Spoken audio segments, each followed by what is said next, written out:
pernapasan pada manusia terbagi atas dua kelompok, yaitu sistem pernapasan bagian atas dan bagian bawah. Sistem pernapasan bagian atas terdiri dari hidung dan faring, sedangkan sistem pernapasan bagian bawah terdiri dari laring, batang tenggorokan, cabang tenggorokan, alveolus, paru-paru, sampai pleura. Pertama, hidung eksternal alias hidung bagian luar adalah bagian anatomi hidung yang bisa kita lihat secara langsung oleh mata. Di bagian teratas hidung merupakan nasal root, yaitu akar yang menghubungkan hidung dengan dahi. Bagian bawah hidung disebut dengan apex. Pada apex, kita bisa melihat dua lubang terpisah yang disebut dengan external nares. Selain itu, ada dinding atau jembatan yang memisahkan bagian kiri dan kanan hidung. Pemisah tersebut dinamakan dengan septum. Kedua, rongga hidung. Setelah udara melewati lubang hidung, udara akan memasuki cavum nasi. Cavum nasi adalah rongga dalam anatomi hidung yang juga terbagi menjadi beberapa bagian. Nasal vestibule. Nasal vestibule ini dilapisi oleh jaringan epitel yang memiliki bulu-bulu kasar. Bulu ini disebut juga dengan bulu hidung atau silia. Bulu-bulu hidung berfungsi menghadang benda asing selain udara masuk lebih dalam ke rongga hidung. Konka adalah lekukan pada rongga hidung bagian dalam dan memiliki tiga bagian, yaitu superior atas, tengah, serta inferior bawah. Di bagian hidung ini, udara akan diproses dan diubah suhunya sesuai dengan temperatur tubuh. Di sini pula saraf olfaktori atau saraf penciuman yang terletak di langit-langit konka akan mendeteksi bau dari udara yang masuk. Selanjutnya, udara akan masuk ke dalam organ lainnya di luar rongga hidung yakni laring, trakea, hingga diproses menuju ke paru-paru. Faring adalah saluran penghubung yang menyalurkan udara dari hidung ke dalam trakea untuk kemudian dibawa ke paru-paru. Faring memiliki bagian-bagian penting yang meliputi: pertama, nasofaring, bagian atas tenggorokan yang terhubung dengan rongga hidung untuk menjadi jalan masuk udara.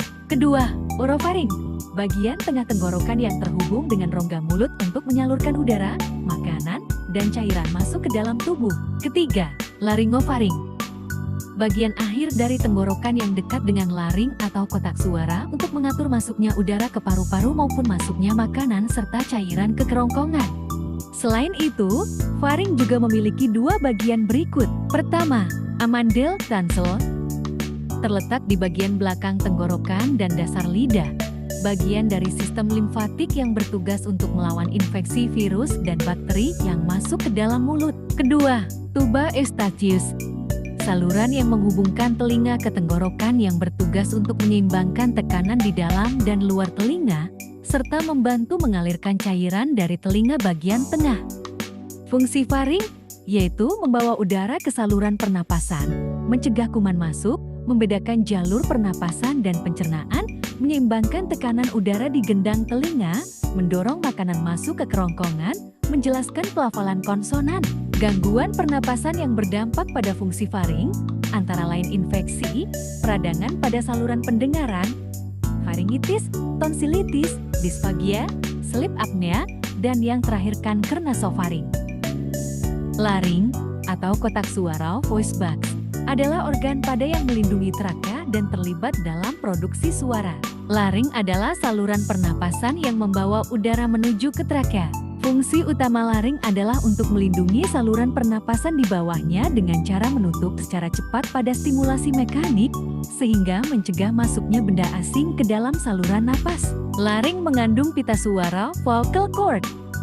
Laring tersusun dari 3 kartilago besar yang tidak berpasangan cricoid, parut, epiglottis, 3 kartilago kecil yang berpasangan arytenoids, corniculate, cuneiform, dan sejumlah otot intrinsik. Pada laring juga terdapat tonjolan yang menjadi ciri seksual sekunder pada pria atau lebih dikenal sebagai jakun. Peradangan atau infeksi pada laring disebut laringitis. Trakea adalah salah satu organ pernapasan berbentuk tabung panjang seperti huruf E yang terletak di bagian tengah leher hingga rongga di antara paru-paru mediastinum. Trakea memiliki panjang sekitar 11 cm dengan lebar 2,5 cm. Di samping itu, struktur trakea juga terdiri dari beberapa bagian, seperti: pertama, Selaput lendir, yaitu mukosa atau jaringan lembab yang melapisi tulang rawan berbentuk cincin. Kedua, silia berperan dalam mendorong lendir yang telah menyaring kotoran atau zat asing untuk keluar dari tenggorokan. Silia berbentuk kecil menyerupai rambut halus. Ketiga, trachealis merupakan otot trakea yang akan berkontraksi untuk membantu mengeluarkan lendir.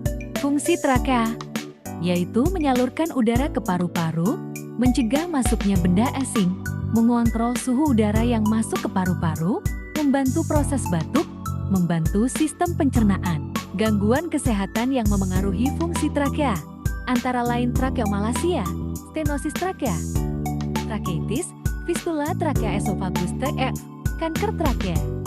Alveolus adalah kumpulan kantung udara atau alveoli yang berbentuk seperti gelembung kecil di paru-paru, tepatnya di saluran pernapasan paling ujung bronkiolus. Fungsi alveolus adalah mengambil oksigen yang dihirup dan melepaskan karbon dioksida. Artinya, alveolus merupakan tempat terjadinya pertukaran antara oksigen dan karbon dioksida selama proses menghirup dan mengembuskan napas. Saat seseorang menarik napas, diafragma yang berada di antara rongga dada dan perut akan berkontraksi. Lalu alveolus mengembang untuk mengambil oksigen. Sebaliknya, saat seseorang mengembuskan napas, alveolus menyusut dan kembali ke ukuran normal untuk mendorong karbon dioksida keluar melalui mulut atau hidung. Beberapa penyakit paru yang umum terjadi dan bisa memengaruhi fungsi alveolus meliputi penyakit paru obstruktif kronik (PPOK), asma, fibrosis paru, kanker paru-paru, pneumonia. Paru-paru adalah organ pernapasan atau respirasi dalam tubuh. Paru-paru berhubungan dengan sistem pernapasan serta sirkulasi atau peredaran darah. Fungsi paru-paru adalah untuk menukar oksigen dari udara yang dihirup menjadi karbon dioksida. Pertama, pleura adalah membran tipis dengan lapisan ganda yang melapisi paru-paru. Lapisan pada sistem pernapasan ini akan mengeluarkan cairan. Cairan tersebut dinamakan pleura fluid atau cairan Serous. Fungsi utamanya yakni sebagai pelumas bagian dalam rongga pada paru-paru. Kedua, bronkus adalah cabang batang tenggorokan yang terletak setelah tenggorokan atau trakea dan berada sebelum paru-paru. Bronkus berfungsi untuk memastikan udara masuk dengan baik. Udara tersebut dipastikan masuk dari trakea menuju alveolus. Bagian sistem pernapasan ini berfungsi mencegah terjadinya infeksi bakteri, sehingga tidak menimbulkan penyakit. Ketiga, bronkiolus adalah cabang bronkus yang berfungsi sebagai penyalur udara. Udara dari bronkus menuju alveoli akan disalurkan melalui bronkiolus. Fungsi lain bronkiolus adalah mengontrol jumlah udara masuk dan keluar selama proses pernapasan. Keempat, alveoli adalah bagian dalam paru-paru, merupakan rongga cekung pada paru-paru yang dikelilingi kapiler kecil. Alveoli berfungsi sebagai tempat pertukaran oksigen dan karbon dioksida. Setelah oksigen diserap, darah akan mengalirkan karbon dioksida pada alveoli untuk dihembuskan keluar. Pertukaran ini terjadi pada dinding alveoli dan kapiler yang tipis.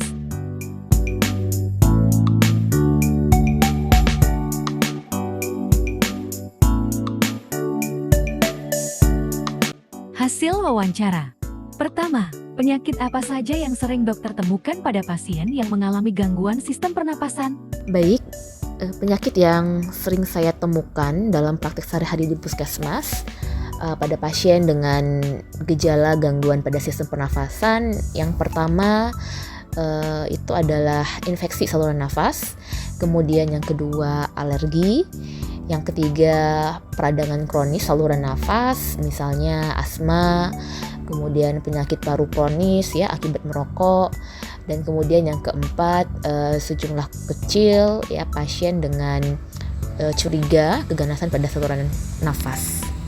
Kedua, dari semua penyakit itu yang paling banyak ditemukan penyakit apa dan bagaimana cara penanganannya? Dari semua penyakit yang telah saya paparkan sebelumnya, yang paling sering ditemukan itu tentu saja infeksi saluran nafas akut ya, baik itu oleh virus, bakteri, jamur, kemudian ada juga beberapa kasus infeksi saluran nafas kronik ya karena bakteri. Yang paling tersering itu adalah karena bakteri tuberkulosis atau yang kita kenal dengan TBC. Kemudian bagaimana cara penanganannya?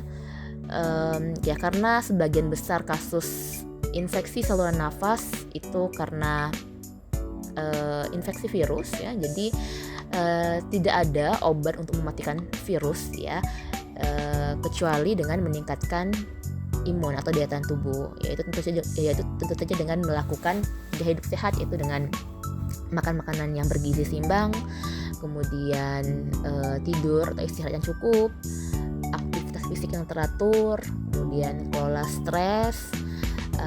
Selain itu ya, kita bisa minum obat-obat untuk mengurangi atau meredakan gejala. Kemudian pada kasus infeksi saluran nafas curiga karena bakteri ya, kita bisa mempertimbangkan penggunaan antibiotik. Ketiga, apakah ada kendala saat menangani pasien dengan penyakit tersebut? Kendala dalam penanganan pasien dengan infeksi saluran pernafasan, terutama yang akut ya, yang sering ditemui, itu adalah kebanyakan pasien kurang sabar ya. Kurang sabar dalam artian ingin segera sembuh, ingin segera gejalanya berkurang, bahkan ada yang minta diresepi antibiotik ya, padahal menurut saya tidak perlu ya, karena seperti yang telah saya sebutkan sebelumnya bahwa infeksi saluran pernafasan itu paling sering karena infeksi virus dan antibiotik tidak punya tempat di situ ya. Cara untuk membunuh virus tadi adalah dengan meningkatkan daya tahan tubuh ya, dengan gaya hidup sehat.